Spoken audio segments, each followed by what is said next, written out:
तो जो आप कह रहे हैं कि एक हो गया इन्फ्लेमेटरी बैक पेन, उसका मतलब बेसिकली हुआ कि बैक पेन में जो बोन्स हैं या जो जॉइंट्स हैं या जो डिस्क हैं उसके अंदर इन्फ्लेमेशन है। तो नेक पेन, अगर एंकलाइजिंग स्पॉन्डिलाइटिस के कारण नेक पेन हो रहा है, नॉर्मली इट मीन्स ये एक later advance stage of the disease, और इसका normally physiotherapy, exercise, normal painkillers से आराम मिलता है। Hello everyone, welcome to the next session of Brain Talk. I am Dr. Atmaram Bansal, Director Neurology and Epilepsy in Medanta. We have today's session with Dr. Jayanta Thakuria, who is a Senior Consultant at Yatharth Faridabad. And he is a physician with special interest in rheumatology. So, welcome Dr. Thakuria. Yes. And let's start with asking you a question. Like in your medicine practice, how often you see neurology patient and what variety of patient you see? So, in this part of the country, like North India, most of the patients I find are the epilepsy patients, headache patients, then come with back pain, with radiculopathy, and neuropathy, peripheral neuropathy patients. Normally, due to pollution, or could be due to seasonal changes, sinusitis with headache are very common, and so that part is mainly missed by most of the treating doctors also. So these are the few, groups of patients I normally see in day-to-day practice. Right. So when we talk about various pains, whether it is headache, back pain, nerve pain, let's talk about headache. For a layman, it may be difficult to differentiate between sinusitis and migraine. Yes. So as you mentioned, that seasonal variation. So season variation can also happen with migraine. Yes. Certain patients are very prone for cold, AC air, direct air, and they can get migraine. Yes. So any clues to say that this is clearly sinusitis only? In sinusitis, we find other symptoms also, like running nose, nasal blockade, postnasal drip, and patient will complain of heaviness in the frontal area. When he bend forward, he'll say that I am having frontal area heaviness, and it's a continuous process. It's throughout the day. Like in migraine, it comes at a periodic interval, and its pain is normally, as we in books I say, unilateral throbbing headache, or associated with other aura or other features are there, blurring of vision or any kind of aura will be there. So sinusitis is very easy to diagnose because we will have the normal, say, allergic component is there, postnasal drip will be there, he will have dry cough, he'll have early morning when he get up from the bed, he'll have heaviness of his head. With time, as day goes up, then he'll feel better, and he'll get relief with steam inhalation, gargling. So these are the normal features of sinusitis, which is very common in this part of the country.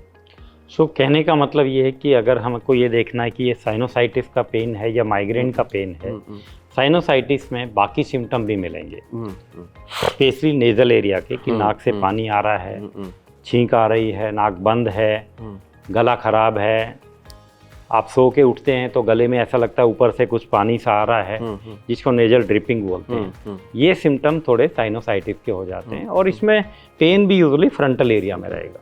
जबकि migraine का symptom जो है classically हम बोलते हैं कि एक side में होगा, और माइग्रेन में क्या होगा कि साथ में आवाज़ से दिक्कत होगी, लाइट से दिक्कत होगी, आप स्टेयर्स उतर रहे हैं, चल रहे हैं तो भी सिर में ऐसा लगेगा जैसे कुछ हथौड़े से बज रहे हैं, नोजिया हो गया, वोमिटिंग भी कभी कभी होता है। तो ये कुछ सिम्टम है जो दोनों को डिफ्रेंशिएट करते हैं। कई बार होता है कि पेशेंट जो है वो सालों से अनडायग्नोस रहता है, उसको होता माइग्रेन है बट वो बार बार साइनोसाइटिस का ही ट्रीटमेंट लेता रहता है। Right, now come to back pain.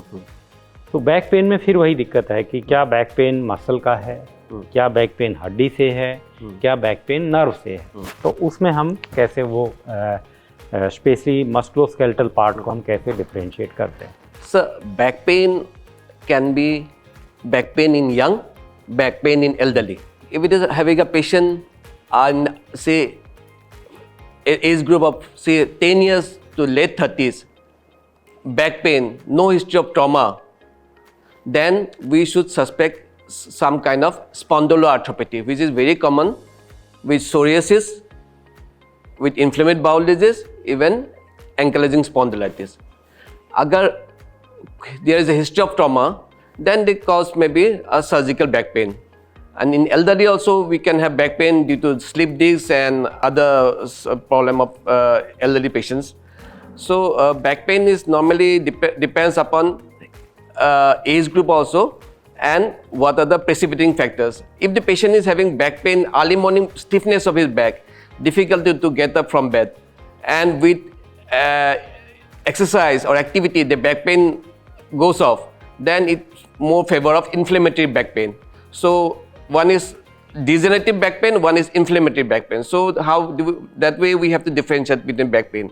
तो जो आप कह रहे हैं कि एक हो गया इन्फ्लेमेटरी बैक पेन, उसका मतलब बेसिकली हुआ कि बैक पेन में जो बोन्स हैं या जो जॉइंट्स हैं या जो डिस्क हैं उसके अंदर इन्फ्लेमेशन जो का एक लेमन भाषा में बोल सकते हैं जैसे गठिया बाय होता है, उस तरह का कोई इन्फ्लेमेशन है, सूजन हो सकता है। ठीक है, तो आपने बोला कि अगर गठिया बाय सस्पेक्टेड है या इन्फ्लेमेशन सस्पेक्टेड है तो उसका एक बेस्ट सिम्टम है कि अर्ली मॉर्निंग में स्टिफनेस हो, और जैसे जैसे हम काम करते हैं बोन्स को मूव करते हैं तो वो इन्फ्लेमेशन कम होती है और हम नॉर्मल काम करते हैं।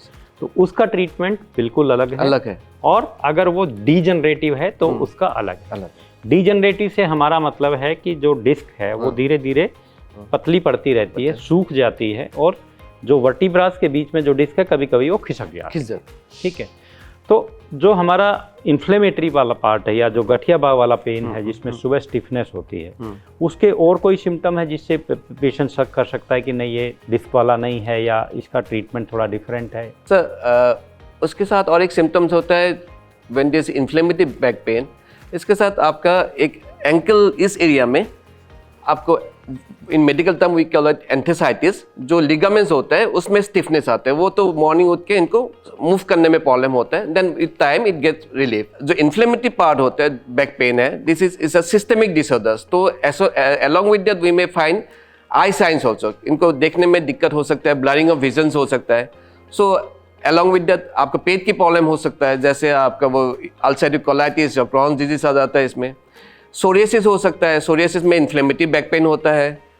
तो ऐसे हम we have to differentiate between them, and it can be due to कुछ दिन पहले, एक महीने पहले इनको कुछ फीवर हो के गया, यूरिन इन्फेक्शन हो गया, then it can be a reactive back arthritis और reactive cause of inflammatory back pain. तो बेसिकली अगर हम आर्थराइटिस या गठिया बाय सस्पेक्ट कर रहे हैं तो कुछ और इश्यूज आ सकते हैं कि आपका पेट बार बार खराब रहता है, या आपको बार बार फीवर हो रहा है, या रिसेंट फीवर हुआ है, या आपकी आंख में भी कोई प्रॉब्लम है, यूवियाइटिस है, या सुबह उठ के एंकल में जो है आपको स्टिफनेस आती है। तो ये अगर इस तरह के एसोसिएटेड सिम्टम है तो ये गठिया बाय या इन्फ्लेमेशन से हो सकते हैं। ठीक, जो हमारा डिस्क वाला पेन है वो रिलेटिवली बाद की एज में होता है, और जो इन्फ्लेमेशन वाला पेन है वो अर्ली एज में होता है, 10-20 से लेके 30-40 तक होता है। तो जो डिस्क वाला पेन है और या जो डिस्क का डीजनरेशन है उसमें बेसिकली हम क्या सिम्टम्स एक्सपेक्ट कर सकते हैं? डिस्क पेन जो होता है ये आपको मूवमेंट के साथ इसका ये एग्रेवेट हो जाता है, देन इसके साथ विद टाइम ये आपको नर्व कंप्रेस कर देते हैं, जिसके कारण we will find a radiation of pain from back to the sole, and with time patient will have difficulty in walking, और ये जाके फिर ultimately it turn it to be a continuous process है, it's not a on and off process, it's a continuous process. So ये gradually with time जाके आप ये bladder या बाउल इन्वॉल्वमेंट भी हो सकता है, मतलब आपको पेशाब में दिक्कत आ सकता है, या तो मोशन में, या बार बार आपको उसमें भी दिक्कत आ सकता है। तो ये ग्रेजुअली ये it's a continuous process, progressive process. जैसा कि वो डीजनरेटिव वर्ड का मतलब यही है कि वो समय के साथ डीजनरेशन होता है। ठीक है, तो जो डीजनरेटिव बैक पेन है वो लंबा चलता है, कभी आपने एक्सर्शन ज़्यादा कर दिया तो पेन बढ़ जाता है, कभी आप रिलैक्स कर रहे हैं तो पेन कम हो जाता है, आप बहुत देर खड़े होते हैं तो तब भी पेन बढ़ जाता है, बहुत देर चलते हैं तो पेन आराम आ जाता है, जब आप रेस्ट करते हैं तो बेटर रहता है। तो चलने पे बढ़ना, रेस्ट पे आराम आना, इसको हम बोलते हैं क्लॉडिकेशन। ये क्लॉडिकेशन तब भी होता है जब पैरों में ब्लड की सप्लाई कम हो जाती है। तो एक हो गया न्यूरोजेनिक क्लॉडिकेशन, एक हो गया वास्कुलर क्लॉडिकेशन। तो उसको जो डिफ्रेंशिएट करते हैं उसमें एक फैक्टर ये रहता है, क्योंकि पैरों में ब्लड सप्लाई अगर नहीं होगी तो पैर ठंडे पड़ जाते हैं। अगर आप पैर को टच करेंगे तो बिल्कुल ठंडे होंगे। दूसरा, अगर हम सीढ़ियाँ चढ़ते हैं तो सीढ़ियाँ चढ़ने पे न्यूरोजेनिक पेन में दिक्कत नहीं आती, क्योंकि क्या होता है कि जब हम सीढ़ियाँ चढ़ते हैं तो हमारी बैक फ्लेक्स हो जाती है, और बैक अगर फ्लेक्स होती है तो न्यूरोजेनिक पेन बेटर हो जाता है। जबकि जो वास्कुलर वाला पेन है वो और बढ़ता रहता है। तो ये भी एक फैक्टर रहता है कि वास्कुलर पेन है या न्यूरोजेनिक पेन है, उसको हम डिफ्रेंशिएट कर सकते हैं। फिर जो है हमारा जो एक और पार्ट है कि वो बैक पेन जो है वो रेडिकुलर पेन है, यानी कि रूट का कंप्रेशन है या सिर्फ मसल का और बोन का पेन है, उसमें हम कैसे डिफ्रेंशिएट करते हैं। अगर मसल पेन होगा, इस मेनली हम जो मेडिकल टर्म्स में बोलते हैं लंबर स्पज्म, तो ये नॉर्मली क्या होता है आफ्टर एन से एक्सरसाइज और कोई भारी सामान उठा लिया, सडनली यानी यंग पेशेंट सडनली आपका मसल्स जो है कॉन्ट्रैक्ट कर जाता है तो आपको प्रोटेक्ट द बोन्स, जिसके कारण आपको you have a severe back pain. पर रेडिकुलर पेन जो होता है इज मेनली टू आपको जो डिजेनरेटिव चेंजेस होता है, जो नर्व्स वगैरह इन बिटवीन द वर्टिब्रा जो निकलते हैं उसमें कंप्रेस हो जाता है। Because of that the pain radiate from the back to the sole according to the जो इनका रूट है, रूट को मतलब डार्मोटम, उसके हिसाब से फॉलो होता है। पर नॉर्मली मसल पेन होता है वो एक जगह पे रहता है और ये सीवियर फॉर्म में आता है और पेशेंट को बेडरिडन तक भी हो सकता है पेशेंट, और विद टाइम और hot fermentation it get relief. But radicular pen doesn't get relief with hot fermentation और से नॉर्मल एनाल्जेसिक्स। तो कहने का मतलब ये है कि अगर वो सिर्फ मसल से रिलेटेड है और मसल स्टिफ हो गई तो उस केस में पेन सिर्फ बैक में रहेगा। कभी कभी वो बहुत सीवियर होगा, पेन किलर से हो सकता है रिलैक्स मिल जाए, हॉट मसाज या ऑयल से थोड़ा सा रिलीफ मिलता है। जो रेडिकुलर पेन जिसको रूट पेन बोलते हैं वो सिर्फ बैक में नहीं रहता है, वो एक लाइन में चलता है जहाँ जहाँ वो नर्व सप्लाई करती है। जो कॉमनेस्ट रूट इन्वॉल्व होती हैं वो हमारी L4, L5, L5, S1, L3, L4, तो ये कॉमन एरिया है जहाँ लंबर और सैक्रल एरिया ज्वाइन करते हैं या उसके आसपास का एरिया। तो उसमें जो रूट कंप्रेशन होता है तो कॉमनेस्ट जो पेन होता है वो थाई के साइड से जाके और पैर तक जाता है। उसमें अगर बहुत सीवियर नर्व कंप्रेस हो जाती है तो इवन जो पैर है उसकी पावर कम हो जाती है। स्पेशली हम जो बड़ा पैर का अंगूठा है उसको हम मूव करके देखते हैं, तो अगर वो मूव नहीं कर पा रहा है तो वो एक सिग्निफिकेंट साइन है। दैट मीन्स कि जो नर्व कंप्रेशन है, जो रूट कंप्रेशन है वो सिग्निफिकेंट है। एक और कॉमन मिथ्या रहती है कि ये सियाटिका है या रूट पेन है। कॉमनेस्ट जो पेन होता है वो इस तरह का जो पेन आता है वो नर्व का नहीं होता, वो रूट का ही होता है। रेडिकुलर पेन होता है, ना कि सियाटिक नर्व का पेन होता है। सियाटिक नर्व इंजरी रिलेटिवली कम होती है और रूट पेन रिलेटिवली कॉमन होता है। अब अगर हम नेक पेन की बात करें, एंकाइलोजिंग स्पॉन्डिलोसिस एक टर्म है, वो क्या है और वो नेक पेन क्यों करती है? सर, एंकाइलोजिंग स्पॉन्डिलाइटिस एक इन्फ्लेमेटरी कंडीशन होता है बॉडी की। ये सिस्टेमिक इन्वॉल्वमेंट होता है, ये सिर्फ ना बोन और ये मतलब इसका लिगामेंट्स में इफेक्ट होता है। It may affect the whole system in the body, whole organs are body. पर नॉर्मली ये start with lower back, SI joint से इन्वॉल्व होता है, gradually move up to even cervical area में भी इफेक्ट हो सकता है या नेक के आसपास। अगर इस इनिशियल पार्ट में हम डायग्नोज नहीं कर पाते, विद इन 4-5 ईयर्स ये कम्प्लीटली जाके इरिवर्सिबल चेंजेस हो जाता है, बोनी फ्यूजन हो जाता है, देन इट बिकम्स अनट्रीटेबल, तो सर्जिकल पार्ट आ जाता है। तो नेक पेन, अगर एंकाइलोजिंग स्पॉन्डिलाइटिस के कारण नेक पेन हो रहा है, नॉर्मली इट मीन्स ये एक later advance stage of the disease, और इसका normally physiotherapy, exercise, normal painkillers से आराम मिलता है। Since is in the around the neck part, surgery is very risky. So हमें इसको the early we diagnose the patient, the better is the treatment and the best is that we can prevent the complication. Even ये बाद में जाके fractures भी हो सकता है स्पाइन की, अगर हम इसको टाइम पे ट्रीटमेंट नहीं किया जाता है तो।